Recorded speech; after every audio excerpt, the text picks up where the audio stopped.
শুরু করেছিলাম তুলুপ বংশে কৃষ্ণদেব রায়কে নিয়ে।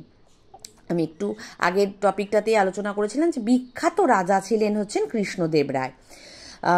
যেমন ভালো প্রজাদরদী রাজা, তেমন ব্রাহ্মণদের রক্ষা করতেন, সেরকম বিচক্ষণ কূটনীতিবিদ ছিলেন, সুদক্ষ যোদ্ধা ছিলেন, ন্যায়পরায়ণ ছিলেন, সব দিক থেকে একজন বিখ্যাত রাজা ছিলেন কৃষ্ণদেব রায়।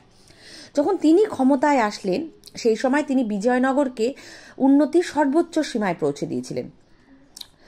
এই সময় বাহমনি রাজ্যটা ধীরে ধীরে ভেঙে গিয়েছিল। বিজয়নগরের বিরুদ্ধে কিন্তু তাতে মুসলিম আক্রমণ কমেনি।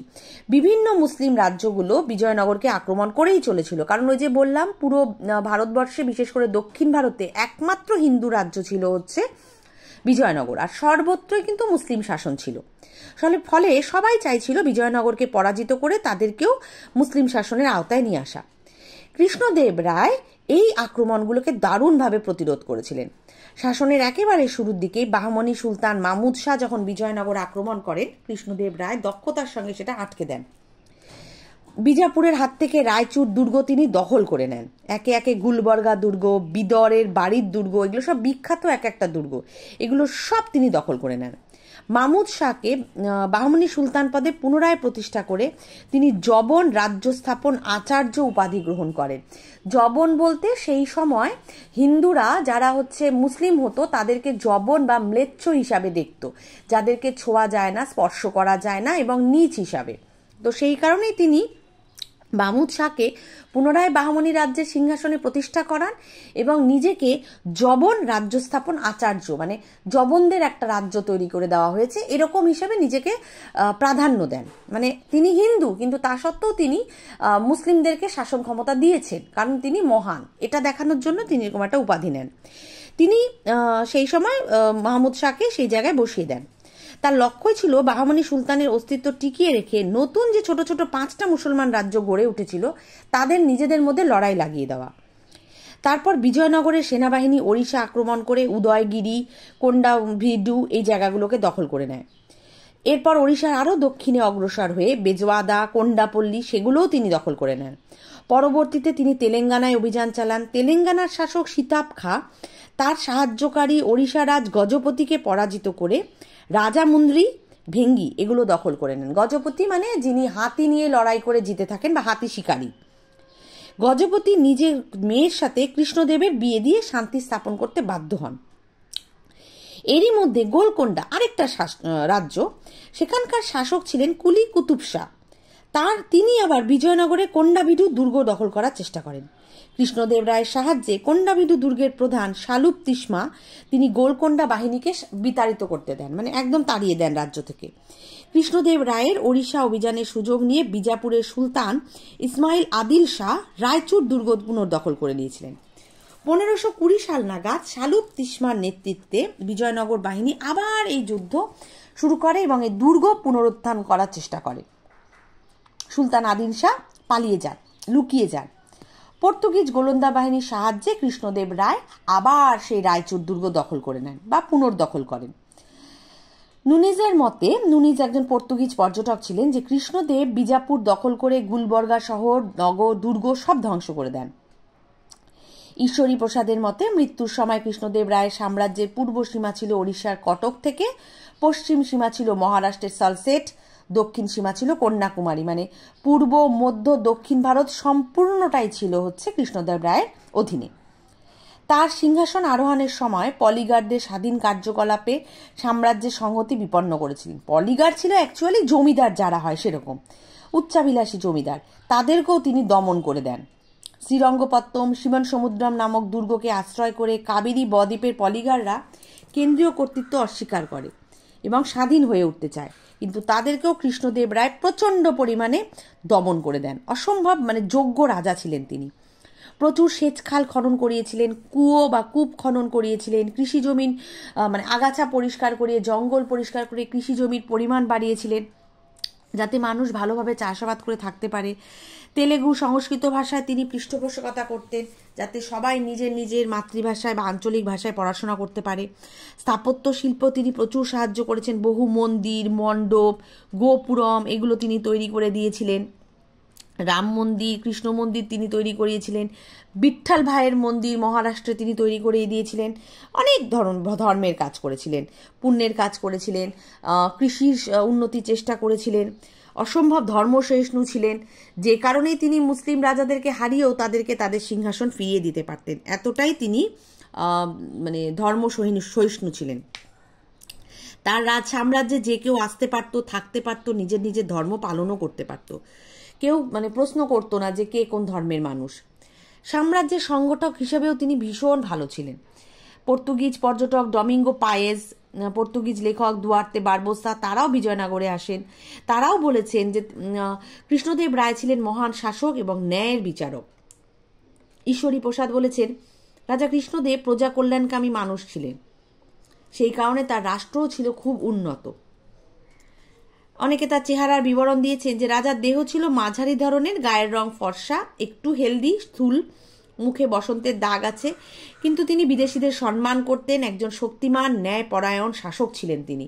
মানে বলতে পারো বিজয়নগর সাম্রাজ্যের শ্রেষ্ঠ শাসক ছিলেন কৃষ্ণদেব রায়। সমস্ত ঐতিহাসিকেরাই পর্যটকেরাই তাকে সারা জীবন বলে গেছেন যে তিনি ভীষণ নম্র, ভদ্র, জ্ঞানী, দূরদর্শী, সংস্কৃতি মনস্ক, ন্যায়পরায়ণ একজন বিখ্যাত রাজা ছিলেন। রাজপুরুষদের মধ্যে একজন শ্রেষ্ঠ রত্ন ছিলেন। তার পরবর্তীতে তার সৎ ভাই অচ্যুত রায়কে তিনি উত্তরাধিকারী নিয়োগ করেছিলেন। কিন্তু কৃষ্ণদেবের শ্যালক মানে তার স্ত্রীর ভাই, অনেকে বলে তার জামাইও ছিলেন তিনি, রাম রায়, তিনি কৃষ্ণদেব নাবালক পুত্রকেই সিংহাসনে বসাতে চেয়েছিলেন। অচ্যুত রাম রায়কে গুরুত্বপূর্ণ পদ ও অর্থের বিনিময়ে শান্ত করেন। অচ্যুত রায় মানে যিনি কৃষ্ণদেব রায়ের সৎ ভাই ছিলেন, তার সময়ে অভ্যন্তরীণ ক্ষমতার দ্বন্দ্ব, মুসলিম আক্রমণ, বিশৃঙ্খল ভরা একটা অবস্থা হয়ে গিয়েছিল বিজয়নগরের। ওড়িশার রাজা গজপতি প্রতাপ রুদ্র, বিজাপুরের সুলতান ইসমাইল আদিল শাহ, এরাও ধীরে ধীরে আবার শক্তিশালী হয়ে ওঠেন কৃষ্ণদেব রায়ের মৃত্যুর পর, এবং তারা বিজয়নগরটাকে দখল করে নিতে চান। রায়চুল, মুদগড় এগুলো বিজাপুরের হস্তগত হয়ে যায়। অল্পদিন পরেই বিজাপুরের অন্তর্দ্বন্দ্বের সুযোগে অচ্যুত আবার রায়পুর দুর্গ দখল করেন। কিন্তু ক্ষমতায় আবার ধীরে ধীরে আসেন হচ্ছেন রাম রায়। রাম রায় মানে সেই যে শ্যালক ছিলেন বা জামাই ছিলেন কৃষ্ণদেব রায়ের, তিনি। রাম রায় অচ্যুতকে কারারুদ্ধ করেন, জেলে ঢুকিয়ে দেন। অভিজাতদের বিরোধিতার কারণে তিনি ঠিকভাবে সিংহাসনে বসতে পারেননি। তিনি দক্ষিণের অভিজাতদের বিদ্রোহদের দমন করে রাম রায় দক্ষিণে চলে যেতে পারেন। অচ্যুত আবার সেই সময় ছাড়া পান, যেহেতু রাম রায় ছিলেন না। রাম রায় ফিরে এলে আবার গৃহযুদ্ধ শুরু হয়, মানে রাম রায় ক্ষমতায় থাকবে না অচ্যুত রায় থাকবেন। এই সময় অচ্যুত অত্যন্ত স্বৈরাচারী হয়ে ওঠে, ফলে দক্ষিণের শাসকরা সবাই ধীরে ধীরে অচ্যুত থেকে অধীন থেকে বেরিয়ে যায় এবং স্বাধীন হয়ে যায়। অচ্যুত রায় মারা গেলে সেই জায়গা দখল করেন প্রথম ভেঙ্কট। যদিও সকল ক্ষমতা থাকে তার শ্যালক তিরুমলের হাতে। পরবর্তীতে ভেঙ্কটকে হত্যা করে তিরুমল বিজয়নগরের সিংহাসনে বসে পড়েন। তিরুমলের আচরণে অভিজাতরা বিরক্ত হয়ে যায়, তারা রাম রায়কেই সমর্থন জানায়। তারপর অবশেষে সব কিছুর পরে রাম রায় অচ্যুতের বংশধর সদাশিব রায়কে সিংহাসনে বসিয়ে নিজেই রাজত্ব চালাতে শুরু করেন। দেখো, চাইলে কিন্তু রাম রায় নিজেও রাজা হতে পারতেন, কিন্তু তিনি হননি। তিনি সবসময় চেয়েছিলেন হয় কৃষ্ণদেব রায়ের ছেলে রাজা হবে, নয়তো অন্য কেউ হবে যে রাজা হিসেবে যোগ্য। তিনি যে দখল করে নেবেন দিদি জামাইবাবুদের রাজত্ব, তা কিন্তু নন। তিনি যাকে যোগ্য মনে করেছেন তাকে বসিয়েছেন। পরে তিনি সদাশিব রায়কে সিংহাসনে বসিয়ে দেন। সদাশিব রায় যদিও নামমাত্রই রাজা ছিলেন, সব দেখাশোনা করতেন রাম রায়। রাম রায়ের মতে সময়ে বা সদাশিবের সময়ে 3 ধরনের সমস্যা ছিল। অভ্যন্তরীণ বিচ্ছিন্নতাবাদী সমস্যা, মানে ভিতরে ভেতরে যারা যারা স্বাধীন হতে চাইছে তারা। দক্ষিণ পূর্ব দিকে পর্তুগিজদের নিয়ন্ত্রণ বেড়ে যাচ্ছিল। বিজাপুর সুলতানদের আগ্রাসন বেড়ে যাচ্ছিল। এই সময় রাম রায় নানা রকম কূটনৈতিক উপায় নেয়, যেগুলো দিয়ে মুসলিম রাজ্যগুলোকে লড়াই থেকে থামানো যায়। প্রথমে তিনি আহমেদনগরের সুলতান বুরহান নিজাম শাহের সঙ্গে বন্ধুত্ব করেন। 3টে যুদ্ধে তিনি বিজাপুরকে পরাজিত করেন। পর্তুগিজদের সঙ্গে চুক্তি করে বিজাপুরকে তিনি ঘোড়া সরবরাহ বন্ধ করে দেন। আহমেদনগর, গোলকোন্ডায় মিলিত আক্রমণে তিনি বিজাপুরের ডাকে আবার সাহায্য করেন। মানে একের সাথে এক, কখনো তিনি বিজাপুরের সাপোর্টে, কখনো তিনি বিজাপুরের বিরুদ্ধে। মানে যখন যেখানে যে যুদ্ধ থামাতে হবে তিনি সেই ধরনের কাজগুলো কিন্তু করে গেছেন। আহমদনগরে অভিযানের সময় বিজয়নগরের হিন্দু সেনারা নির্মম ধ্বংস হত্যাকাণ্ড চালায়। ফলে মুসলিম রাজ্যগুলোকে বিভেদ ভুলে রামরায়ের বিরুদ্ধে সবাই ঐক্যবদ্ধ হয়ে যায়। মানে হিন্দু রাজারাও যারা ছিলেন তারাও ধীরে ধীরে রামরায়ের বিরুদ্ধে চলে যায়, কারণ হিন্দু সেনারা এত অত্যাচার করেছিল সেই সময়। তালিকোটার যুদ্ধ হয়। রামরায়ের অতি সক্রিয়তা ঔদ্ধত্যে একটা সময় হিন্দুরা তার উপরে বিরক্ত হয়ে যায়। ইব্রাহিম কুতুব শাহের উদ্যোগে মুসলিম রাজ্যগুলো রামরায় এবং বিজয়নগরের বিরুদ্ধে ঐক্যবদ্ধ হয়।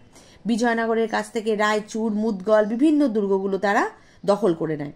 রাকসাস, তাংড়ি গ্রামের ওখানে তালিকোটা তাদের মধ্যে একটা যুদ্ধ। তালিকোটার যুদ্ধ শুরু হয় 1565-তে।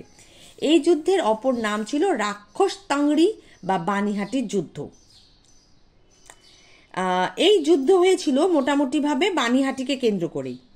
রামরায় যুদ্ধ পরিচালনায় নেতৃত্ব দেন, তবে সম্মিলিত মুসলমান রাজ্যগুলোর আক্রমণ তিনি প্রতিহত করতে পারেননি। 4-5 ঘন্টার মধ্যে যুদ্ধ শেষ হয়ে যায়। রামরায় মারা যান। সদাশিব রায় তিরুমল দ্রুত বিজয়নগরে ফিরে এসে ধন সম্পদ নিয়ে সাম্রাজ্যের আরও ভিতর দিকে পালিয়ে যান। মুসলমান বাহিনী কয়েক মাস ধরে এই একমাত্র হিন্দু রাজ্যকে লুটপাট চালায়, ধ্বংসকার্য চালায়।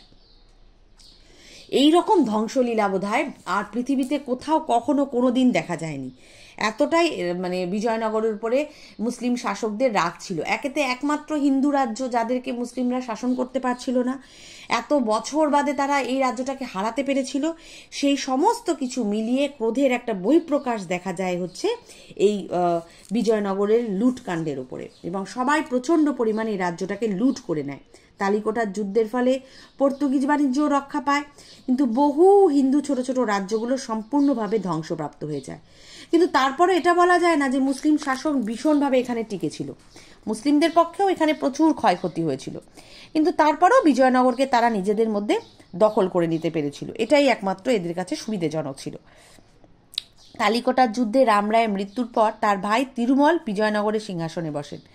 তিরুমল যে রাজবংশটা প্রতিষ্ঠা করেন সেটাই ছিল হচ্ছে আরবিডু বংশ। মানে ওই যে বলেছিলাম বিজয়নগরে 4টে সাম্রাজ্য রাজত্ব করে, তার মধ্যে এটা হচ্ছে শেষ আরবিডু বংশ। তিরুমলের পরবর্তীতে প্রথম শ্রীরঙ্গ, দ্বিতীয় ভেঙ্কট, দ্বিতীয় শ্রীরঙ্গ, এরা সবাই কিছু কিছু দিন ধরে বিজয়নগরে রাজত্ব করে, কিন্তু খুব একটা বেশি দিন কেউই রাজত্ব করতে পারেনি। পরবর্তীতে স্বাধীন মহীশূর রাজ্য গড়ে ওঠে এবং তৃতীয় শ্রীরঙ্গ বিজয়নগর সাম্রাজ্যের শেষ উল্লেখযোগ্য শাসক হিসেবে ছিলেন। তারপর তাঞ্জোর, মাদুরাই এরাই ধীরে ধীরে পুরো বিজয়নগর একমাত্র যে হিন্দু সাম্রাজ্য ছিল সেটাকে সম্পূর্ণভাবে দখল করে নেয়।